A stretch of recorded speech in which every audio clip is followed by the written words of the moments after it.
আজি 1-10-2024 বৰ্ষৰ প্ৰাতঃ মুৰলী। ওম শান্তি। বাপ-দাদা মধুবন। আজি বাবাই কৈছে, মৰমৰ সন্তানসকল, দেহী অভিমানী হোৱাৰ অভ্যাস কৰা।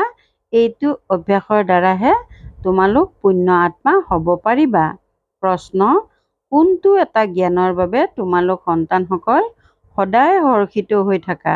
উত্তৰ: তোমালোকে জ্ঞান পাইছা যে এই নাটকখন বৰ বিস্ময়কৰভাৱে ৰচি থোৱা আছে।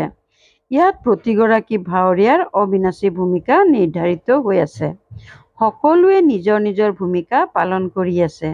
সেইকাৰণে তোমালোক সদায় হৰ্ষিত হৈ থাকা। প্ৰশ্ন: কোনটো এটা কলা পিতাৰহে আছে, অন্য কাৰো নাই? উত্তৰ: দেহী অভিমানী কৰি তোলাৰ কলা পিতাৰ আছে, কিয়নো তেওঁ নিজেই সদায় দেহী পৰম। এইটো কলা কোনো মনুষ্যই আহৰণ কৰিব নোৱাৰে। ওম শান্তি। আত্মিক সন্তানসকল অৰ্থাৎ আত্মাসকলৰ প্ৰতি পিতাই বহি বুজায়, নিজক আত্মা বুলি বুজিব লাগে নহয়। পিতাই সন্তানসকলক বুজাইছে, প্ৰথমতে এইটো অভ্যাস কৰা যে মই আত্মাহে, শৰীৰ নহয়। যেতিয়া নিজক আত্মা বুলি বুজিবা, তেতিয়াহে পৰম পিতাক স্মৰণ কৰিবা। নিজক আত্মা বুলি নুবুজিলে নিশ্চয় লৌকিক সম্বন্ধীয় পেশাগত কাম-কাজ আদি স্মৃতিলৈ আহি থাকিব। সেয়েহে প্ৰথমতে এইটো অভ্যাস হ'ব লাগে যে মই আত্মা, তেতিয়া আত্মিক পিতাৰ স্মৃতি থাকিব। পিতাই এইটো শিক্ষা দিয়ে যে নিজক দেহ বুলি নাভাবিবা। এই জ্ঞান পিতাই গোটেই কল্পত এবাৰহে দিয়ে। পুনৰ 5000 বছৰ পাছত এই বুজনি পাবা। নিজক আত্মা বুলি বুজিলে পিতাৰ স্মৃতিও আহিব। আধা কল্প তোমালোকে নিজক দেহ বুলি ভাবিলা। এতিয়া নিজক আত্মা বুলি বুজিব লাগে। যেনেকৈ তোমালোকে আত্মা, ময়ো আত্মাই হওঁ, কিন্তু পৰম। মই হওঁৱেই আত্মা, সেয়েহে মোৰ কোনো দেহ স্মৃতিলৈ নাহে। এই দাদাটো শৰীৰধাৰী, সেই পিতা হৈছে নিৰাকাৰ। এই প্ৰজাপিতা ব্ৰহ্মাটো সাকাৰী হৈ গ'ল। শিৱ বাবাৰ আচল নামেই হ'ল শিৱ। তেওঁ হয়েই আত্মা, কেৱল তেওঁ সকলোতকৈ উচ্চ অৰ্থাৎ পৰম আত্মা। কেৱল এই সময়তেহে আহি এই শৰীৰত প্ৰৱেশ কৰে। তেওঁ কেতিয়াও দেহ অভিমানী হ'ব নোৱাৰে। সাকাৰী মনুষ্য দেহ অভিমানী হয়। তেওঁতো হয়েই নিৰাকাৰ। তেওঁ আহি এইটো অভ্যাস কৰাব লাগে। তেওঁ কয়, তোমালোকে নিজক আত্মা বুলি বুজা। মই আত্মা, আত্মা এইটো পাঠ বহি পঢ়া। মই আত্মা শিৱ বাবাৰ সন্তান। সকলো কথাৰে অভ্যাস লাগে নহয়। পিতাই কোনো নতুন কথা নুবুজায়। তোমালোকে যেতিয়া নিজক আত্মা বুলি দৃঢ়ভাৱে বুজিবা, তেতিয়া পিতাও দৃঢ়ভাৱে স্মৃতিত থাকিব। দেহ অভিমান থাকিলে পিতাক স্মৰণ কৰিব নোৱাৰিবা। আধা কল্প তোমালোকৰ দেহৰ অহংকাৰ থাকে। এতিয়া তোমালোকক শিকাওঁ যে নিজক আত্মা বুলি বুজা। সত্য যুগত এনেকৈ কোনেও নিশিকায় যে নিজক আত্মা বুলি বুজা। শৰীৰতো নাম থাকেই, নহ'লে এজনে আনজনক কেনেকৈ মাতিব? ইয়াত তোমালোকে পিতাৰ পৰা যি উত্তৰাধিকাৰ পাইছা, সেয়া প্ৰাৰব্ধই তাত পোৱাগৈ। বাকীটো নামেৰেই মাতিব। শ্ৰীকৃষ্ণও শৰীৰৰ নাম নহয় জানো? নাম নহ'লেতো একো কাম নচলে। এনেকুৱা নহয় যে তাত এনেকৈ ক'ব, নিজক আত্মা বুলি বুজা। তাততো আত্মা অভিমানী হৈয়ে থাকে। এইটো অভ্যাস তোমালোকক এতিয়া কৰোৱা হয়, কিয়নো পাপ বহুত বৃদ্ধি হৈছে। লাহে লাহে অলপ অলপকৈ পাপ বৃদ্ধি হৈ হৈ এতিয়া সম্পূৰ্ণ পাপ আত্মা হৈ গৈছা। আধা কল্পৰ বাবে যি কৰিলা, সেয়া নাশো হৈ যাব। লাহে লাহে কম হৈ যায়। সত্য যুগত তোমালোক শত্ৰুপ্ৰধান হোৱা, ত্ৰেতাত শত্ৰু হৈ যোৱা। উত্তৰাধিকাৰ এতিয়া পোৱা। নিজক আত্মা বুলি বুজি পিতাক স্মৰণ কৰিলেহে উত্তৰাধিকাৰ পোৱা যায়। এই দেহী অভিমানী হোৱাৰ শিক্ষা পিতাই এতিয়া দিয়ে। সত্য যুগত এই শিক্ষা নোপোৱা। নিজৰ নিজৰ নাম অনুসৰিয়েই চলে। ইয়াত তোমালোক প্ৰত্যেকেই স্মৃতিৰ শক্তিৰে পাপ আত্মাৰ পৰা পুণ্য আত্মা হ'ব লাগে। সত্য যুগত এই শিক্ষাৰ দৰকাৰেই নাই। এই শিক্ষা তোমালোকে তালৈ লৈও নোযোৱা। তালৈ এই জ্ঞান নতুবা যোগ কোনোটোৱে লৈ নোযোৱা। তোমালোক পতিতৰ পৰা পাৱন এতিয়াই হ'ব লাগে। আকৌ লাহে লাহে কলা কম হৈ যায়। যেনেকৈ চন্দ্ৰমাৰ কলা কমি কমি আঁচ এডালহে থাকেগৈ। গতিকে এই ক্ষেত্ৰত বিভ্ৰান্ত নহবা। কিবা নুবুজিলে সোধা। প্ৰথমতেতো এইটো দৃঢ় নিশ্চয় কৰা যে মই আত্মা। তোমালোক আত্মাই এতিয়া তমোপ্ৰধান হৈ গৈছা। প্ৰথমে সতোপ্ৰধান আছিলা। আকৌ দিনে প্ৰতিদিনে কলা কম হৈ যায়। মই আত্মা এইটো দৃঢ় নোহোৱাৰ বাবেই তোমালোকে পিতাক পাহৰি যোৱা। প্ৰথম মূল কথা এইটোৱেই। আত্মা অভিমানী হ'লে পিতা স্মৃতিলৈ আহিব, তেতিয়া উত্তৰাধিকাৰো স্মৃতিলৈ আহিব। প্ৰাপ্তি স্মৃতিত থাকিলে পবিত্ৰও হৈ থাকিবা, দৈবী গুণো থাকিব। লক্ষ্য উদ্দেশ্যটো সন্মুখত আছে নহয়। এইখন হৈছে ঈশ্বৰীয় বিশ্ববিদ্যালয়। ভগৱানে পঢ়ায়। দেহী অভিমানীও তেওঁৱেই কৰি তুলিব পাৰে, আন কোনেও এইটো কলা নাজানেই। একমাত্ৰ পিতাইহে শিকায়। এই দাদাইও অৰ্থাৎ ব্ৰহ্মাও পুৰুষাৰ্থ কৰে।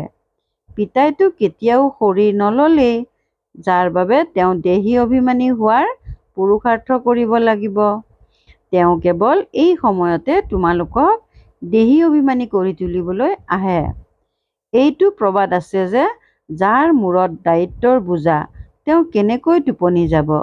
পেচাগত কাম কাজ অতি বেছি হ'লে আজৰি নাথাকে, আৰু যাৰ আজৰি আছে তেওঁলোক পিতাৰ ওচৰলৈ পুৰুষাৰ্থ কৰিবলৈ আহে। কিছুমান নতুনো আহে। এইটো বুজে যে জ্ঞানটো বহুত ভাল। গীতাততো এই কথাটি আছে, মোক পিতাক স্মৰণ কৰা, তেতিয়া তোমালোকৰ বিকৰ্ম বিনাশ হৈ যাব। গতিকে পিতাই এয়া বুজায়। পিতাই কাকো দুখ নিদিয়ে। এয়াতো জানে যে তোমালোক পাৱনৰ পৰা পতিত হ'বই লাগে, আৰু মই আহি পতিতৰ পৰা পাৱন কৰি তুলিবই লাগে। এইখন হৈছে পূৰ্বে ৰচি থোৱা ড্ৰামা। ইয়াত কাকো নিন্দা কৰাৰ কথাই নাই। তোমালোক সন্তানসকলে এতিয়া জ্ঞান ভালকৈ বুজিছা। আন কোনেওতো ঈশ্বৰক নাজানেই, সেইবাবে অনাথ নাস্তিক বুলি কোৱা হয়। এতিয়া পিতাই তোমালোক সন্তানসকলক কিমান বুদ্ধিমান কৰি তোলে। শিক্ষকৰ ৰূপত শিক্ষা দিয়ে, কেনেকৈ এই সৃষ্টিচক্ৰ চলি থাকে। এই শিক্ষা পালে তোমালোকো শুধৰণি হৈ যোৱা। ভাৰত যি শিৱালয় আছিল, সেয়া এতিয়া বেশ্যালয় নহয় জানো। ইয়াত গ্লানিৰটো কথাই নাই। এয়া হৈছে খেল, যাৰ বিষয়ে পিতাই বুজায়। তোমালোক দেৱতাৰ পৰা অসুৰ কেনেকৈ হ'লা?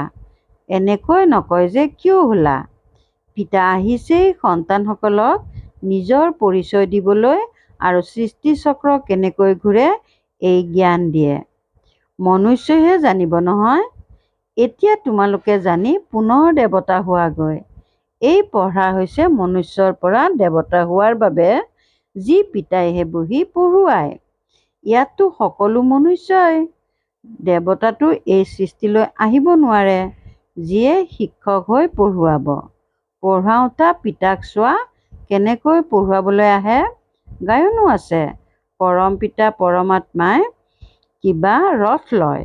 এইটো পূৰা নিলিখে যে কোনখন ৰথ লয়। ত্ৰিমূৰ্তিৰ ৰহস্যও কোনেও বুজিও নাপায়। পৰম পিতা অৰ্থাৎ পৰমাত্মা, তেওঁ যি হয় তেনেকুৱাই নিজৰ পৰিচয় দিব নহয়। অহংকাৰৰ কথা নাই। নুবুজাৰ বাবে কয় এওঁৰ অহংকাৰ আছে। এই ব্ৰহ্মাইতো নিজক পৰমাত্মা বুলি নকয়। এয়াতো বোধ শক্তিৰ কথা। এয়া হৈছে পিতাৰ মহাবাক্য। সকলো আত্মাৰ পিতা এজনেই। এওঁক দাদা বুলি কোৱা হয়। এওঁ ভাগ্যশালী ৰথ হয় নহয়। নামো ব্ৰহ্মা ৰখা হৈছে কিয়নো ব্ৰাহ্মণ লাগে। আদিদেৱ হৈছে প্ৰজাপিতা ব্ৰহ্মা, প্ৰজাৰ পিতা। এতিয়া প্ৰজা কোন? প্ৰজাপিতা ব্ৰহ্মা শৰীৰধাৰী, গতিকে তুলি ল'লে নহয়। সন্তানসকলক শিৱ বাবাই বুজায়, মই তুলি নলওঁ। তোমালোক সকলো আত্মা সদায় মোৰ সন্তান হোৱাই। মই তোমালোকক সন্তান কৰি নলওঁ, মইতো তোমালোক আত্মাসকলৰ অনাদি পিতা। পিতাই কিমান ভালকৈ বুজায়, তথাপিও কয় নিজক আত্মা বুলি বুজা। তোমালোকে গোটেই পুৰণি সৃষ্টিৰ সন্যাস কৰা, বুদ্ধিৰে জানা যে এই সৃষ্টিৰ পৰা সকলো উভতি যাব। এনেকুৱা নহয় সন্যাস কৰি জংঘললৈ যাব লাগে। গোটেই সৃষ্টিৰ সন্যাস কৰি আমি নিজৰ ঘৰলৈ গুচি যাম। গতিকে এজন পিতাৰ বাহিৰে আন একো বস্তুৱে যাতে স্মৃতিলৈ নাহে। ৬০ বছৰ আয়ুস পূৰা হ'লে তেতিয়া বাণীৰ সিপাৰে বানপ্ৰস্থত যাবলৈ পুৰুষাৰ্থ কৰিব লাগে। এই বানপ্ৰস্থৰ কথা হ'ল এতিয়াৰ। ভক্তিমাৰ্গততো বানপ্ৰস্থৰ বিষয়ে কোনেও নাজানে। বানপ্ৰস্থৰ অৰ্থই শুনাব নোৱাৰে। মূল লোকক বাণীৰ সিপাৰ বুলি কোৱা হয়। তাত সকলো আত্মাই নিবাস কৰে। গতিকে সকলোৰে বানপ্ৰস্থ অৱস্থা সকলোৱে ঘৰলৈ যাব লাগে। শাস্ত্ৰত দেখুৱায় যে আত্মা হৈছে ভ্ৰুকুটিৰ মাজত জিলিকি থকা তৰা। কিছুমানে ভাবে আত্মা আঙুলিৰ নিচিনা, আঙুলি আকাৰকে স্মৰণ কৰি থাকে। তৰাক কেনেকৈ স্মৰণ কৰিব? পূজা কেনেকৈ কৰিব? গতিকে পিতাই বুজায়, তোমালোক যেতিয়া দেহ অভিমানত আহা তেতিয়া পূজাৰী হৈ যোৱা। ভক্তিৰ সময় আৰম্ভ হ'লে তাক ভক্তিপন্থ বুলি কোৱা হয়। জ্ঞানপন্থ বেলেগ। জ্ঞান আৰু ভক্তি একেলগে হ'ব নোৱাৰে। দিন আৰু ৰাতিৰ একেলগে হ'ব নোৱাৰে। দিন সুখক আৰু ৰাতি দুখ, অৰ্থাৎ ভক্তিক কোৱা হয়। এনেকৈ কোৱা হয় প্ৰজাপিতা ব্ৰহ্মাৰ দিন আৰু তাৰ পাছত ৰাতি। গতিকে প্ৰজা আৰু ব্ৰহ্মা দুয়ো একেলগে নাথাকিব জানো? তোমালোকে বুজি পোৱা যে আমি ব্ৰাহ্মণসকলে আধা কল্প সুখ ভোগ কৰোঁ, আকৌ আধা কল্প দুখ। এয়া বুদ্ধিৰে বুজিবলগীয়া কথা। এয়াও জানা যে সকলোৱে পিতাক স্মৰণ কৰিব নোৱাৰে। তথাপিও পিতাই নিজে বুজাই থাকে যে নিজক আত্মা বুলি বুজা আৰু মোক স্মৰণ কৰা, তেতিয়া তোমালোক পাৱন হৈ যাবা। এইটো বাৰ্তা সকলোকে দিব লাগে, সেৱা কৰিব লাগে। যিয়ে সেৱাই নকৰে তেওঁ ফুল হ'ব নোৱাৰে। বাগিচাৰ মালিক বাগিচালৈ আহিলে তেওঁক ফুলহে সন্মুখত লাগে। যিসকল সেৱাধাৰী বহুতৰে কল্যাণ কৰে। যাৰ দেহ অভিমান আছে তেওঁ নিজেও বুজিব যে মইতো ফুল নহয়, বাবাৰ সন্মুখততো ভাল ভাল ফুল বহি আছে। গতিকে পিতাৰ দৃষ্টি তেওঁলোকলৈ যাব। নৃত্যও ভাল হ'ব। নৃত্যৰত কন্যাৰ দৃষ্টান্ত স্কুলতো শিক্ষকে জানে নহয় যে কোন ১ নম্বৰ, ২ নম্বৰ, ৩ নম্বৰত আছে। পিতাৰো ধ্যান সেৱা কৰোঁতাসকলৰ ফালেই যাব। অন্তৰততো তেওঁলোকেই স্থান পায়। অহিত কৰাসকলক জানো অন্তৰত স্থান পায়? পিতাই প্ৰথম মুখ্য কথা বুজাই নিজক আত্মা বুলি নিশ্চয় কৰা, তেতিয়াহে পিতা স্মৃতিত থাকিব। দেহ অভিমান থাকিলে পিতা স্মৃতিত নাথাকিব। লৌকিক সম্বন্ধীয়ৰ ফালে, পেশাগত কাম কাজ আদিৰ ফালে বুদ্ধি পাব। দেহ অভিমানী হৈ থাকিলে পাৰলৌকিক পিতাহে স্মৃতিলৈ আহিব। পিতাকতো বহুত মৰমেৰে স্মৰণ কৰিব লাগে। নিজক আত্মা বুলি বুজা, এই ক্ষেত্ৰত পৰিশ্ৰম কৰিবলগীয়া হয়। একান্ত অৱস্থা লাগে। ৭ দিনীয়া ভাটিৰ পাঠ্যক্ৰম বহুত কঠিন। কাৰো স্মৃতিত যাতে নাহে, কালৈকো চিঠিও লিখিব নোৱাৰে। এই ভাটি তোমালোকৰ আৰম্ভণিত হৈছিল, ইয়াততো সকলোকে ৰাখিব নোৱাৰে। সেয়েহে কোৱা হয় ঘৰত থাকি অভ্যাস কৰা। ভক্ত লোকসকলেও ভক্তিৰ বাবে বেলেগ কোঠালি সাজি লয়, কোঠাৰ ভিতৰত বহি মালা জপে। গতিকে এই স্মৃতিৰ যাত্ৰাটো একান্তৰ প্ৰয়োজন। এজনে পিতাক স্মৰণ কৰিব লাগে। ইয়াত কোনো কথা কোৱাৰো প্ৰয়োজন নাই। এই স্মৃতিত থকাৰ অভ্যাসৰ বাবে আজৰি সময় লাগে। তোমালোকে জানা যে লৌকিক পিতা হৈছে সদৰ ৰচয়িতা, এওঁ হৈছে বেসদৰ। প্ৰজাপিতা ব্ৰহ্মাটো হৈছে বেসদৰ। সন্তানসকলক তুলি লয়। শিৱ বাবাই তুলি নলয়, তেওঁতো সদায় সন্তান হয়েই। তোমালোকে ক'বা আমি শিৱ বাবাৰ অনাদি সন্তান হওঁৱেই। ব্ৰহ্মাই তোমালোকক তুলি লৈছে। প্ৰতিটো কথা ভালদৰে বুজাব লাগে। পিতাই নিতৌ সন্তানসকলক বুজাই কয় যে বাবা স্মৃতিত নাথাকে। পিতাই কয় ইয়াৰ বাবে অলপ সময় উলিয়াব লাগে। কিছুমান এনেকুৱা আছে যে মুঠেই সময় দিব নোৱাৰে। বুদ্ধিত বহুত কাম থাকে। তেনেস্থলত স্মৃতিৰ যাত্ৰা কেনেকৈ হ'ব? পিতাই বুজাই মূল কথাই হৈছে নিজক আত্মা বুলি বুজি মোক পিতাক স্মৰণ কৰা। তেতিয়া তোমালোক পাৱন হৈ যাবা। মই আত্মা, শিৱ বাবাৰ সন্তান। এয়া মনমনা ভৱ নহ'ল জানো? ইয়াৰ বাবে যত্ন কৰিব লাগে। আশীৰ্বাদৰ কথা নহয়, এয়াতো হৈছে পঢ়া। ইয়াত কৃপা বা আশীৰ্বাদ নচলে। মই কেতিয়াবা তোমালোকৰ ওপৰত হাত ৰাখোঁ জানো? তোমালোকে জানা যে বেহদৰ পিতাৰ পৰা আমি উত্তৰাধিকাৰ লৈ আছোঁ।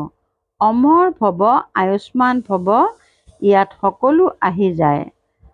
তোমালোকে পূৰা আয়ুস পোৱা, তাত কেতিয়াও অকাল মৃত্যু নহয়। এই উত্তৰাধিকাৰ কোনো সাধু সন্ত আদিয়ে দিব নোৱাৰে। তেওঁলোকে কয় পুত্ৰবান ভৱ, তেতিয়া মনুষ্যই ভাবে তেওঁৰ কৃপাতেই সন্তান হ'ল। বছ, যাৰ সন্তান নহয় তেওঁলোক গৈ তেওঁলোকৰ শিষ্য হ'বগৈ। জ্ঞানটো এবাৰেই পোৱা যায়। এয়া হ'ল অব্যভিচাৰী জ্ঞান, যাৰ আধা কল্প ধৰি প্ৰাৰব্ধ চলে। তাৰ পাছত হৈছে অজ্ঞান। ভক্তিক অজ্ঞান বুলি কোৱা হয়। প্ৰতিটো কথা কিমান ভালকৈ বুজোৱা হয়। ভাল বাৰু, অতি মৰমৰ কল্পৰ পাছত পুনৰাই মিলিত হোৱা সন্তানসকলৰ প্ৰতি মাতা পিতা বাপ দাদাৰ স্নেহপূৰ্ণ স্মৰণ আৰু সুপ্ৰভাত। আত্মিক পিতা আত্মিক সন্তানসকলক নমস্কাৰ। ধাৰণাৰ বাবে মুখ্য সাৰ ১ নম্বৰ। এতিয়া বানপ্ৰস্থ অৱস্থা, সেয়েহে বুদ্ধিৰে সকলো সন্যাস কৰি একমাত্ৰ পিতাৰ স্মৃতিত থাকিব লাগে। একান্তত বহি অভ্যাস কৰিব লাগে, মই আত্মা, মই আত্মা। ২ নম্বৰ, সেৱাধাৰী ফুল হ'ব লাগে। দেহ অভিমানৰ বশীভূত হৈ এনেকুৱা কোনো কাম কৰিব নালাগে যাৰ ফলত অহিত হৈ যায়। বহুতৰ কল্যাণৰ নিমিত্ত হ'ব লাগে। স্মৰণ কৰাৰ বাবে অলপ সময় অৱশ্যে উলিয়াব লাগে। বৰদান, পৰমাত্মা জ্ঞানৰ নবীনতা পবিত্ৰতাক ধাৰণ কৰোঁতা সকলো আকৰ্ষণৰ পৰা মুক্ত হোৱা। পৰমাত্মা জ্ঞানৰ নবীনতা পবিত্ৰতা ধাৰণ কৰোঁতা সকলো আকৰ্ষণৰ পৰা মুক্ত হোৱা। এই পৰমাত্মা জ্ঞানৰ নবীনতাই হৈছে পবিত্ৰতা। গৌৰৱেৰে কোৱা হয় যে জুই আৰু কপাহ একেলগে থাকিলেও জুই নালাগে। বিশ্বৰ প্ৰতি তোমালোক সকলোৰে এইটো প্ৰত্যাহ্বান যে পবিত্ৰতাৰ অবিহনে যোগী অথবা জ্ঞানী আত্মা হ'ব নোৱাৰে। গতিকে পবিত্ৰতা অৰ্থাৎ সম্পূৰ্ণ আকৰ্ষণমুক্ত কোনো ব্যক্তি অথবা সাধনৰ প্ৰতিও আকৰ্ষণ নাই। এনেকুৱা পবিত্ৰতাৰ দ্বাৰাহে প্ৰাকৃতিক পাৱন কৰি তোলাৰ সেৱা কৰিব পাৰিবা। শ্লোগান, পবিত্ৰতা হৈছে তোমালোকৰ জীৱনৰ মুখ্য আধাৰ। যেনেকুৱাই পৰিস্থিতি নহওক ধৰ্ম নেৰিবা। পবিত্ৰতা হৈছে তোমালোকৰ জীৱনৰ মুখ্য আধাৰ। যেনেকুৱাই পৰিস্থিতি নহওক ধৰ্ম নেৰিবা। ওম শান্তি। পুৰণা সংস্কাৰ পৰিৱৰ্তন কৰি সংস্কাৰ মিলনৰ ৰাস কৰিবলৈ আজিৰ অব্যক্ত সংকেত। ব্ৰাহ্মণ জীৱনত কোনো কথা কঠিন নহয়, কিন্তু নিজৰ সংস্কাৰ, নিজৰ দুৰ্বলতা কঠিনতাৰ ৰূপত দৃষ্টিগোচৰ হয়। ইয়াৰ বাবে নিজক অগ্নিশিখাত ইমানলৈকে লীন কৰি দিব লাগে যাতে যি মোৰ সংস্কাৰ বুলি কোৱা এই মোৰবোধ নাইকিয়া হৈ যায়। স্বভাৱো পৰিৱৰ্তন হৈ যায়। যেতিয়া প্ৰত্যেকৰে স্বভাৱ পৰিৱৰ্তন হৈ যাব, তেতিয়া পিতা ব্ৰহ্মাৰ সমান অব্যক্ত লক্ষণধাৰী হৈ যাবা। ওম শান্তি।